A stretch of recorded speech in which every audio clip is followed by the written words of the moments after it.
अस्सलाम वालेकुम नाजरीन। उम्मीद है आप सब खैरियत से होंगे। ये मेरे सामने साथ हमने ऑब्वियसली पूरा एक वो तैयार किया था, एक क्लिप आज के लिए। उसके अंदर कुछ फ़िलिस्तीन की ख़बरें भी थीं और कुछ और भी थीं। बट अब कुछ सामने ऐसी ख़बरें आ गई कि आपसे मैं कुछ कैंडिड और फ्रैंक बात करना चाहता हूँ।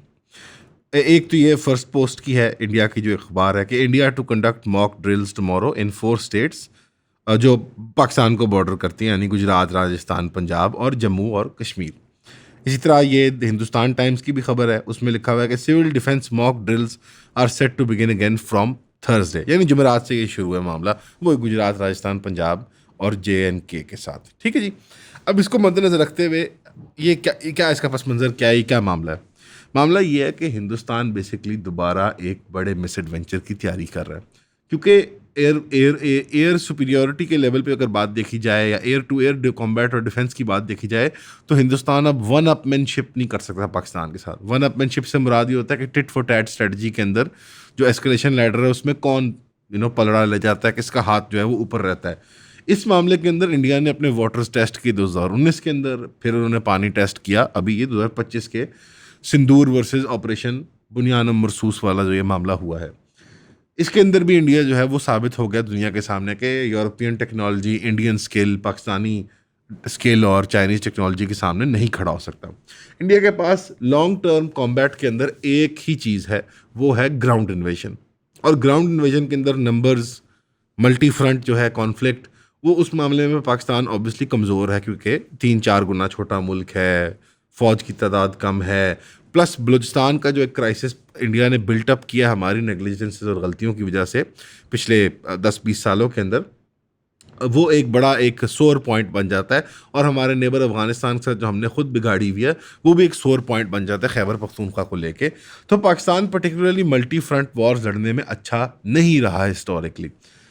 ये जो थर्सडे को ऑपरेशंस होने जा रहे हैं, मैं वॉर मॉन्गरिंग नहीं कर रहा, मैं फियर अलार्मिस्ट आपकी तरफ नहीं वो बनना चाहता, लेकिन बुनियादी तौर पे इस तरह के मॉक ड्रिल्स की गार्ब के अंदर ही मिस एडवेंचर किया जाता है। पिछली बार भी ऐसे ही किया गया था हिंदुस्तान की तरफ से, हिस्टोरिकल एविडेंस भी है इस चीज़ के लिए, और आने वाले दिन में भी ये साबित हो सकता है, खुदा ना खास्ता, मेरे मुंह में खाक, अल्लाह ना करे ऐसा मामला हो, क्योंकि ये पाकिस्तान के लिए बहुत डायर सिचुएशन बन जाएगी। और इसकी बुनियादी वजह यह है कि अमेरिका ने जो टास्क दी है, जिस पे अमेरिका, जो वाहिद चीज़ जिस पे अमेरिका जो है वो शाबाशी पेश करेगा हिंदुस्तान को, वो ये है कि अगर वो पाकिस्तान को बैकफुट पे ले जाए, और उस बैकफुट की जाने की बुनियाद के ऊपर चीन जो है वो मैदानी लेवल पे एक बड़ी जंग के अंदर उतर जाए।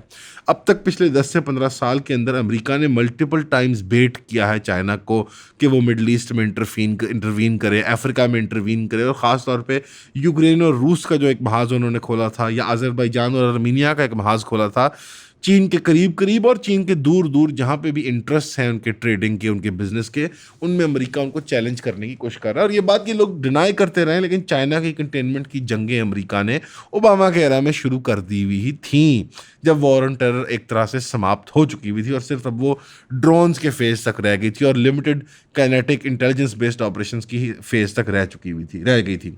बुनियादी तौर पर पिछले 3 सदारतों से, चाहे वो ओबामा की हो, चाहे वो ट्रंप की हो, फिर बाइडन की और दोबारा अब ट्रंप की हो, इसके अंदर एक ही हदफ है अमेरिकन डीप स्टेट का, और वो है containment of the Chinese industrial giant.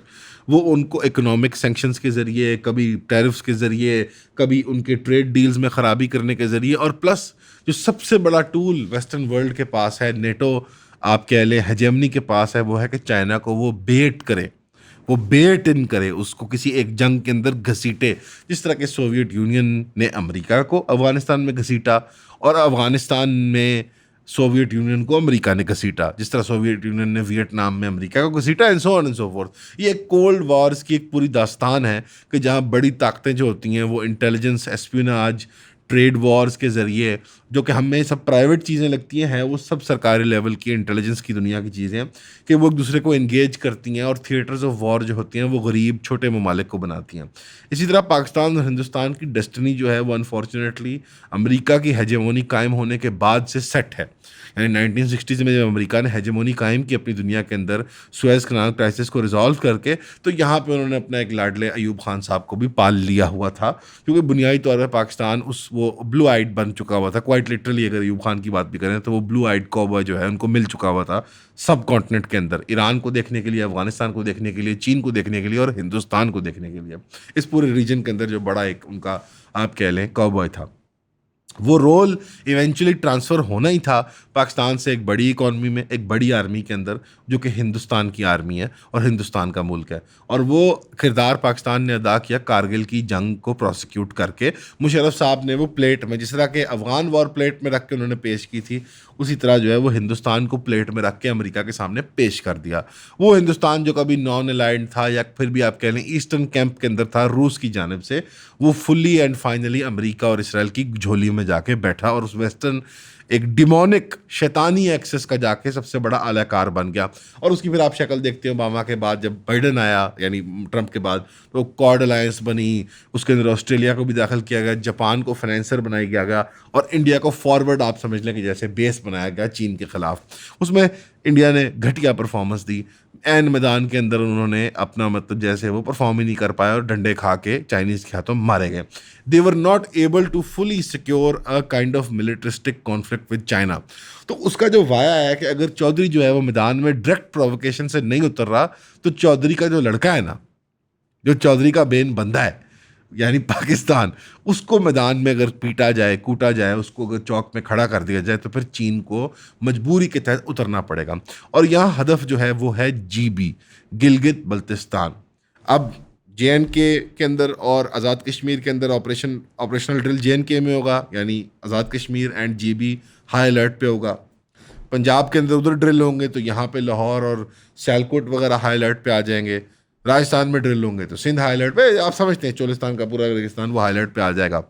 समुद्री लेवल पे भी उनके पास एक अपर हैंड है, अलबत्ता एक स्टेलमेट की सिचुएशन पाकिस्तान एयरफोर्स और नेवल कॉपरेशन के ज़रिए मेंटेन कर पाती है। तो वहाँ से आपको एंगेज करना चाहेंगे, वो बलूचिस्तान में एंगेज करना चाहेंगे, TTP से एंगेज करना चाहेंगे, ISIS-KP के ज़रिए एंगेज करना चाहेंगे। और खुदा ना खास्ता अगर अफ़गान हुकूमत इस मिस एडवेंचर में शामिल होती है, तो तालिबान अपनी सारी की सारी जो मजहबी गुडविल है, कुछ ना कुछ उनकी जो बची कुची, वो भी खो बैठेगी और पाकिस्तान अफ़गानिस्तान की जानिब से भी इंगेज हो जाएगा। ईरान, अज़रबैजान, टर्की जो एक नया एक्सेस बनते जा रहा है, चीन के सारे जो अच्छे बच्चे हैं और टर्की जो आप कह लें पेरिफेरली एक अच्छे बच्चे हैं मुसलमानों के, वो वाला जो एक एक्सेस है, उसकी जिस स्पीड से हमारी रियासत ने ये सारे फैसले किए हैं, वो एक अलार्मिंग चीज़ है। और बार बार हम भूल रहे हैं उस जश्न और जोश के अंदर जो एयरफोर्स की और हमारे लैंड फोर्सेस की कामयाबी रही है बुनियाद मरसूस के अंदर, कि शायद अभी इंडिया ने राउंड 2 के लिए आना है। और ये हकीकत है। आप डोमेस्टिक कंजम्पशन के एंगल से देख लें, मोदी को कुछ नहीं मिला। आप ग्लोबल फ्रंट पे देख लें, मोदी को अमेरिका ने डू मोर का इशारा कर दिया है कि भाई तू कुछ करके दिखा। और अगर आप फाइनल लेवल पे देखें तो डिप्लोमेटिक लेवल पे पाकिस्तान की जानिब से ईरान ने जो स्टेटमेंट्स बनाई हैं कि इसराइल का मक्कू ठपने के लिए पाकिस्तान और ईरान की दोस्ती और मिलिट्री कोऑपरेशन लाजिम व मलजूम है, तो मेरे ख्याल में ये कोई हल्की बात नहीं है। 600-650 दिन हो चुके हुए हैं फ़िलिस्तीन के जेनोसाइड को, और वो एक पूरा फ्रंट है, उसकी पूरी खबर है जो मैं आपको आने वाले दिनों में सुनाना चाहूँगा। आज वो दिन नहीं है, लेकिन वो जंग इस जंग से आइसोलेटेड नहीं है। इसराइल मैदान में खुद उतर के आपके पास आया है कि आओ नंगे चेहरे के साथ, उरिया चेहरे के साथ, कि मैं तुम्हें सबक सिखाने आया हूँ इंडिया के साथ मिलके। इसकी वजह से ईरान, आज़री, टर्की, अगेन ये एलिजेंसेस सारी मिक्सड अप है, because Azerbaijan is ally of Israel as well, और टर्की जो है वो एलाई है वो अज़रबैजान, और ईरान जो है वो एनिमी ऑफ अज़रबैजान है, वो आर्मीनिया का सपोर्टर था। तो इस नई खिचड़ी का मतलब क्या है कि ब्लॉक्स बहुत जल्दी से शिफ्ट और तब्दील हो रहे हैं और नई शक्ल इख्तियार कर रहे हैं।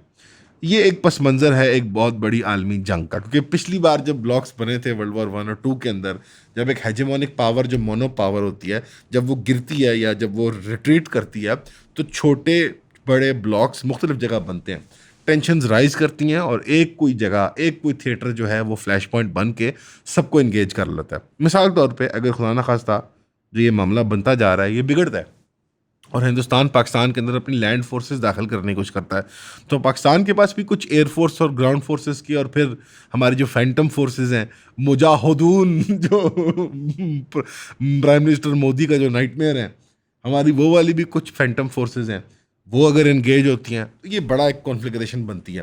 और इस बड़ी कॉन्फ्लिग्रेशन के अंदर ज़ाहिर बात है पाकिस्तान लॉन्ग टर्म तो बहुत बड़ी एक जंग सस्टेन नहीं कर सकता। इंडिया को हैवी ब्लोज दे सकता है, लेकिन एक बहुत बड़ी ऑब्वियसली हम एक बड़ी फुल स्केल वॉर तो प्रोसिक्यूट नहीं कर सकते, हम बड़ा कमज़ोर मुल्क हैं, ज़ाहिर हम ये बताते हैं। तो हमारी इकॉनमी तो आपको पता है हम तो मोहताज हैं। यू नो, एनीवे सॉरी मैं अनोइंग हो रहा हूँ। तो चीन को मजबूर किया जाएगा कि इस जंग में दाखिल हुए। अगर चीन को मजबूर किया जाता है इस जंग के अंदर वो दाखिल हुए तो आप समझे कि all bets are of.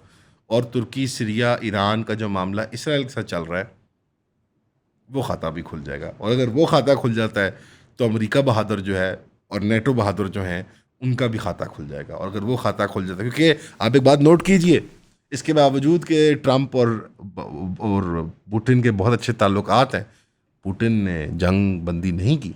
Putin ने कीव पे बहुत बड़ा मिसाइल हमला किया, वन ऑफ द बिगेस्ट इस वॉर का।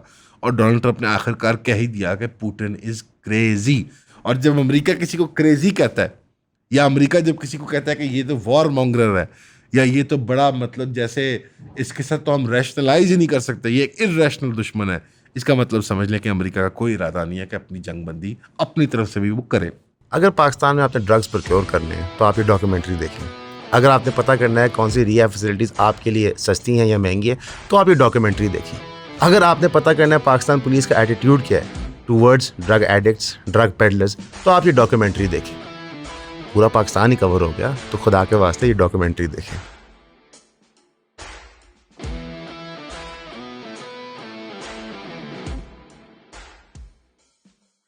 इस पूरे वॉर सिनेरियो में जहाँ काराबाख की लड़ाई चल रही है, अज़रबैजान अर्मीनिया की बिल्कुल दिल के अंदर, नेटो के फारदेस्ट मोस्ट हदूद और ईस्टर्न पावर्स के फारदेस्ट मोस्ट हदूद जो हैं वहाँ पे, इसी तरह जो हदूद हैं यूक्रेन और रूस के, वहाँ पे लड़ाई चल रही है बराह रास्त रूस के बॉर्डर के ऊपर। अगर चीन को भी इंगेज कर लिया जाए तो कैसा, और अगर चीन को भी इंगेज कर लिया जाए तो आप ये समझ लें कि all bets are off for Israel as well. ये जंग रुकने वाली नहीं है, ये जंग थमने वाली नहीं है, ये आलमगीर जंग होगी, ये आदमकुश जंग होगी। यानी इसके अंदर कोई एक कौमियत वगैरह नहीं, ये आदमियत का कत्ल होगा। और इसके बाद जो नई दुनिया पैदा करेगी शायद उसमें एआई और जो शैतानी कुव्वत है एआई की, शायद वो कोई किरदार अदा करे। We have gone just gone full Haqiqat TV, welcome to new normal. This is the world we live in. Unfortunately Citibank में जो हमें जॉब मिलनी थी और अमेरिका हमने हनीमून पे जाना था और जो हमने टर्की में जाके सेल्फ़ी खींचनी थी, शायद वो चीज़ें अब शायद अधूरी रह जाएं। जो हमारे 1960s 70s और 80s में पलने वाले वालदैन थे, उनका दुनिया को देखने का ज़ाविया जो हमें ट्रांसफ़र हो रहा था, शायद बड़ा वो अब्रप्टली हमारे से छीन लिया जाए और दुनिया को देखने का ज़ाविया शायद आपका बदल जाए। तो एंड में यही कह सकते हैं, मैं कह एक्चुअली मैं असल वाली बात कह नहीं सकता क्योंकि ये यूट्यूब है। वैसे अगर आप वो बातें करना चाहें मेरे साथ तो आप ईवन के व्हाट्सएप नंबर पर रब्ता कर सकते हैं। कोई सब्सक्रिप्शन या कॉल वगैरह परचेज करने तो उस पर हम सारी खुल के आपके साथ बातें कर सकते हैं। बहरहाल this is the horizon. It could be nothing by the way, India exercises करता है और कुछ भी नहीं करता, but this I very much doubt. अल्लाह आप सबका हामी नासिर हो। और आखिर में मैं आपको ये सूरह हदीद की एक आयत पेश करना चाहूँगा, तो उम्मीद है कि किसी अच्छी कारी की आवाज़ में लगा देंगे। अब आयत नंबर 25 है ये।